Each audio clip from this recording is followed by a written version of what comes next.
আচ্ছা, সরাসরি কাজের কথায় আসি। আমি রিসেন্টলি এই ফোনটা পেয়েছি এবং আপনারা যেটা চাইছিলেন, অর্থাৎ আপনারা দীর্ঘদিন ধরে কমেন্ট করছিলেন, বলছিলেন আমাকে যে এমন একটা ফোন সাজেস্ট করুন যেটা 20 থেকে 25 হাজার টাকার মধ্যে ক্যামেরাতে দুর্ধর্ষ হবে। আমি বলবো 20 থেকে 25 ছেড়ে দিন, আরো 10,000 টাকা বাড়িয়ে দিন, 20 থেকে 30,000 টাকা, 35,000 টাকা। এই প্রাইস সেগমেন্টে যদি ফটোগ্রাফির জন্য বেস্ট ক্যামেরা ফোন বাঁচতে হয়, আমি এটা আবার কি হলো, এইসব ফিচার মাঝে মাঝে ভালো লাগে, কিন্তু ভিডিও করার সময় এরকম হলে वाह क्या एक्टिंग कर रहा है। তো আমরা যেখানে ছিলাম 20 থেকে 35,000 টাকার মধ্যে যদি বেস্ট ক্যামেরা ফোন বাঁচতে হয়, আমি চোখ বন্ধ করে এই ফোনটাকে রেকমেন্ড করব। আশা করি এতক্ষণে আপনারা বুঝে গেছেন ফোনটার নাম কি। আপনারা যে ফোনটার কথা বলছিলেন, না আমি বলছিলাম না, আমি কেন এতদিন দেরি করে এই ফোনটা রিভিউ দিচ্ছি সেই নিয়ে আপনাদের কমপ্লেন ছিল যে মোটোরোলা এজ 50 ফিউশন এই ফোনটার রিভিউ চাই। শুরুতেই দুটো ব্যাপার মিটে গেল, একটা হচ্ছে 20 থেকে 35,000 টাকার মধ্যে বেস্ট ক্যামেরা ফোন এটা, এবং আপনারা এই ফোনটার রিভিউ চাইছিলেন কারণ এই ফোনটার চাহিদা আছে, ভালো ভালো পজিটিভ রিভিউ এসছে, তাই আজকের ভিডিওতে এইসব সবকিছু আলোচনা হবে। কিন্তু পারফেক্ট পৃথিবীতে কিছু হয় না, এই ফোনটাও পারফেক্ট নয়। এই ফোনেও টুকটাক কিছু ত্রুটি বিচ্যুতি আছে, কিছু জিনিস আছে যেগুলো ভালো হতে পারতো, আরো ভালো হতে পারতো। তা আজকের ভিডিওতে সেই সবই তো বলবো, নাহলে কোন সাহসে আপনাদের বলবো যে চ্যানেলটা সাবস্ক্রাইব করে রাখুন, ভিডিওটা লাইক করুন। কি করে দিয়েছেন তো? गजब टूबीबाज आदमी। তাহলে চলুন, আর দেরি করে লাভ কি, মোটোরোলা এজ 50 ফিউশন 5G এই ফোনটার ব্যাপারে আমরা সবকিছু আজকে চুলচেরা বিশ্লেষণ করে দেখবো। প্রথমেই বলি কেন বললাম এই ফোনটা বেস্ট ক্যামেরা ফোন এই প্রাইস সেগমেন্টে। এই ফোনটার ক্যামেরাতেও কি সবকিছু পারফেক্ট? এই ফোনের ব্যাক সাইডে রয়েছে দুটো ক্যামেরা। মোটোরোলা যেটা করে, কোনো ফালতু 2 মেগাপিক্সেলের সেন্সর দেয়নি। মেন সেন্সর দিয়েছে 50 মেগাপিক্সেল এবং সেটা সনির সেন্সর, তাতে আবার অপটিক্যাল ইমেজ স্টেবিলাইজেশন রয়েছে। এছাড়া সেকেন্ড যে সেন্সরটা আছে সেই সেন্সরটা হচ্ছে 13 megapixel, obviously ultra wide angle lens এবং তার মধ্যেই ম্যাক্রো লেন্স দেওয়া আছে। ফ্রন্টে রয়েছে 32 মেগাপিক্সেল ক্যামেরা এবং আমি শুরু করতে চাই এখান থেকে। 32 মেগাপিক্সেল ক্যামেরা দিয়ে আমরা বেশ কিছু ছবি তুলেছি, আপনারা শুধু ছবিগুলো দেখুন, আমাকে বলে বোঝাতে হবে না কেন এই ছবিগুলো ভালো। Skin colour, age detection, background blur হওয়া, প্রতিটা জিনিস কি অসাধারণভাবে ম্যানেজ করেছে, ইভেন ডাইনামিক রেঞ্জ পর্যন্ত। এই যে গাড়িতে বসে থাকার ছবিটা দেখুন, গাড়ির ভেতরে অন্ধকার, সেই আলো আঁধারির ব্যাপারটা সুন্দর ম্যানেজ করেছে। মুখে যথেষ্ট আলো পড়েছে, কিন্তু জানলা দিয়ে বাইরে দূরে যে আকাশ দেখা যাচ্ছে সেখানে আকাশের রংটাও ঠিকঠাক রাখতে পেরেছে। ভিডিওগ্রাফির ক্ষেত্রে ফ্রন্ট ক্যামেরাতে 4K 30 FPS দিয়েছে, 4K দিয়েছে, এটাতেই আমি খুশি। হ্যাঁ, ভিডিওগ্রাফি নিঃসন্দেহে এতটা প্রশংসার দাবি রাখে না। ব্যাক ক্যামেরাতেও ভিডিওগ্রাফির ক্ষেত্রে আমি বলবো যে খুব অসাধারণ কিছু নয়, কাজ চলে যাওয়ার মতো। কিন্তু ব্যাক ক্যামেরার 50 মেগাপিক্সেল ক্যামেরা, ওফ, পোর্ট্রেট ছবি বলুন, নর্মাল ছবি বলুন, কালার কিভাবে ম্যানেজ করেছে, ডাইনামিক রেঞ্জ কি অসাধারণ দিয়েছে। এজ ডিটেকশন নিয়ে তো কোনো কথা বলারই জায়গা নেই, ডিটেলস ভীষণই ভালো, একটা ন্যাচারাল ব্লার আসছে।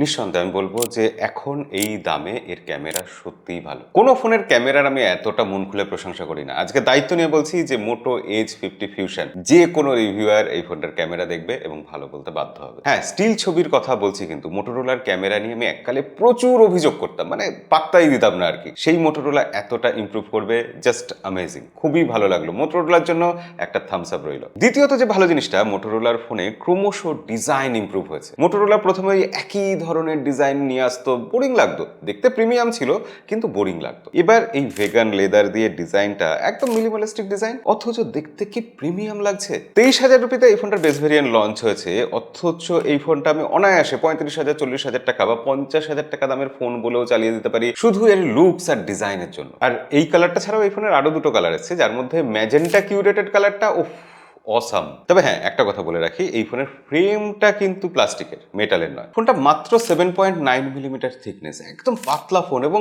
180 গ্রামের কম এটার ওজন। এরকম একটা হালকা পাতলা কার্ভ ডিসপ্লের ফোন, এরকম লুকস আর ডিজাইন, হাতে ধরতেই তো প্রিমিয়াম লাগে। যাই হোক, এই ফোনের তৃতীয় ভালো দিকের দিকে চলে আসি, এর ডিসপ্লে। 6.67 ইঞ্চি মোটোরোলার POLED ডিসপ্লে, HDR10 প্লাসের সাপোর্ট আছে, DCI P3 কালার গ্যামেট আছে, এগুলো তো থাকবেই। কিন্তু মোটোরোলার যেটা স্পেশালিটি, তারা এই দামের ফোনেও 144 হার্টজের রিফ্রেশ রেট দিয়ে দেয়, কিন্তু এবার তারা এই ফোনে 1600 নিটসের পিক ব্রাইটনেস দিয়েছে, যেটা এই সেগমেন্টে কিন্তু সেরা। ডিসপ্লেটা কার্ভ ডিসপ্লে এবং এই কার্ভ ডিসপ্লের ক্ষেত্রে সুবিধাও আছে অসুবিধাও আছে, আপনারাও জানেন। গ্লাস প্রোটেকশন, টেম্পার্ড গ্লাস, এগুলো পেতে একটু সমস্যা হবে, কিন্তু নোটিফিকেশন আসলে, কল আসলে, এজ অ্যাম্বিয়েন্ট লাইটিং, যেটা চারদিকে ওই আলো টালো জ্বলে ওঠে, সেই জিনিসটা কিন্তু বেশ ভালো লাগে। সো আমরা এখনো ভালো ভালো কি বললাম, ডিজাইন ভালো বললাম, ক্যামেরা ভালো বললাম এবং ডিসপ্লেটাও ভালো বললাম। আমরা কার্ভ ডিসপ্লে পছন্দ করি, মোটোরোলার এই ডিসপ্লেটা আমাদের পছন্দ হতে বাধ্য। তবে এই ফোনটা অটো রিফ্রেশ রেটে রাখলে সামান্য উষ্ণ হয় না, আমি বলছি না গরম হয়, হিটিং ইস্যু আছে, কিন্তু হ্যাঁ অটো রিফ্রেশ রেটের বদলে আপনি 60 144 আপনার পছন্দ মতো রিফ্রেশ রেটে সেট করে রাখলে বেশি ভালো হবে। এবার ব্যাটারির কথা, এই ফোনের ব্যাটারি 5000 mAh আছে, কিন্তু তার থেকেও বড় কথা এখানে আছে 68 ওয়াটের ফাস্ট চার্জার। ব্যাটারি ব্যাকআপ মোটামুটি, কিন্তু 68 ওয়াটের চার্জার আছে বলে ব্যাটারি নিয়ে কোনো অভিযোগ করার কোনো সুযোগ নেই। এই যে টোটাল প্যাকেজটা সেটাও কিন্তু বেশ ভালো। 5000 mAh ব্যাটারি দিয়ে আমরা একদিন তো কাটিয়ে দিতেই পেরেছি, তার সাথে সাথে ফাস্ট চার্জিং এর সাপোর্ট থাকার ফলে আমাদের কখনো টেনশনও পড়তে হয়নি। এবার আসি পারফরমেন্সের প্রসঙ্গে। দেখুন সত্যি কথাটা বলে রাখাই ভালো যে এখানে হার্ডওয়্যার যা দেওয়া হয়েছে পারফরমেন্সের জন্য, LPDDR4X RAM, UFS 2.2 storage type এবং Qualcomm Snapdragon 7S Gen 2 processor, এই দামে সেটা একদম টপ নয়, সেরা নয়, কিন্তু সেটা ভালো। এই ফোনটা যদি আপনি ক্যামেরার জন্য কনসিডার করে থাকেন তাহলে তো পারফরমেন্স নিয়ে টেনশনের কিছু নেই, কিন্তু যদি আপনি পারফরমেন্সের কথাই শুধু ভাবেন তাহলে আমি বলবো এটা কোনো গেমিং ফোন নয়। কিন্তু আপনার ডে টু ডে লাইফের যেসব কাজ সেগুলো কিন্তু এই ফোনটা খুব ভালোভাবে করে দেবে। আপনার একবারও এটা ফিল হবে না যে ফোনটা স্লো, বরঞ্চ মনে হবে ফোনটা খুবই স্মুথ এবং খুব ফাস্ট চলছে, কারণ এর অ্যানিমেশন, এর ইউআই সব মিলিয়ে মোটরোলা এমনভাবে অপটিমাইজ করেছে জিনিসটাকে,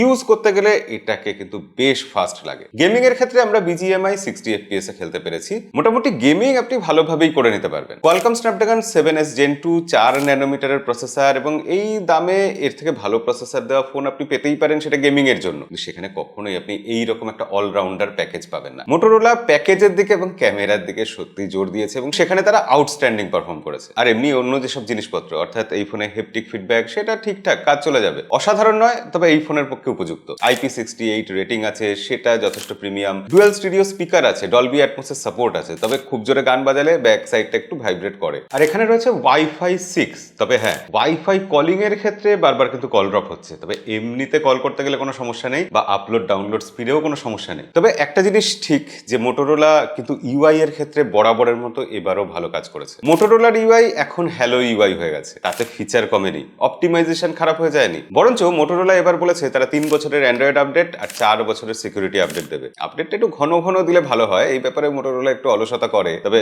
আশা করা যায় তারা যেরকম ইমপ্রুভ করছে এই ব্যাপারেও ইমপ্রুভ করবে। মোটর হ্যালো ইউআই তে যে ফিচার আছে তাতে আমরা অনায়াসে এটা পিসির সাথে কানেক্ট করে নিতে পারি, টিভির সাথে কানেক্ট করে নিতে পারি এবং ওয়্যারলেসলি করতে পারি, যার ফলে টিভি বা কম্পিউটার থেকেই আমরা ভিডিও কল করতে পারবো। খুব কম কোম্পানি এই ফিচারগুলো দেয় এবং মোটরোলা এই ফিচারটা যেটা দিয়েছে এটা কাজে লাগে। এছাড়া মোটরোলার স্পেশাল থিঙ্ক শিল্ড প্রোটেকশন তো রয়েছে, বিজনেস গ্রেড সিকিউরিটি, আপনার সেন্সিটিভ ইনফরমেশন গুলো সিকিউর ভাবে প্রোটেক্ট করতে পারে। এছাড়া ফ্যামিলি স্পেস রয়েছে, যেখানে আপনার বাচ্চাদের এই ফোনটা ইউজ করতে দিলে কতক্ষণ তারা ইউজ করবে এরকম সময় বেঁধে দিতে পারবেন। এছাড়া ডুয়েল অ্যাপ থেকে আরম্ভ করে এইসব চপচপ ফিচার, ফোন নাড়ালে এরকম ক্যামেরা খুলে যাবে, আবার নাড়ালে ব্যাক ক্যামেরা থেকে ফ্রন্ট ক্যামেরায় শিফট করে যাবে, এই সব ব্যাপারগুলো মোটরোলা বরাবরই ভালো করে, এখানেও ভালো করেছে, তো সেগুলো আছে। কিন্তু আজকের ভিডিওটা যে জন্য বানানো, যেটা আপনাদের বরাবরের প্রশ্ন যে মোটো H50 ফিউশন ফোনটা কেনা যায় কি, আমি বলবো হ্যাঁ অবশ্যই কেনা যায়। বিশেষ করে ক্যামেরার জন্য এই ফোনটা আমি বলবো প্রথম পছন্দ হওয়া উচিত। এই প্রাইস সেগমেন্টে বহুদিন বাদে এমন একটা ফোন পেলাম যার ক্যামেরা এতটা ভালো। স্টিল ইমেজ মোটরোলা যেরকম বানাতো সেখানে কোথা থেকে কোথায় তারা এসে পৌঁছেছে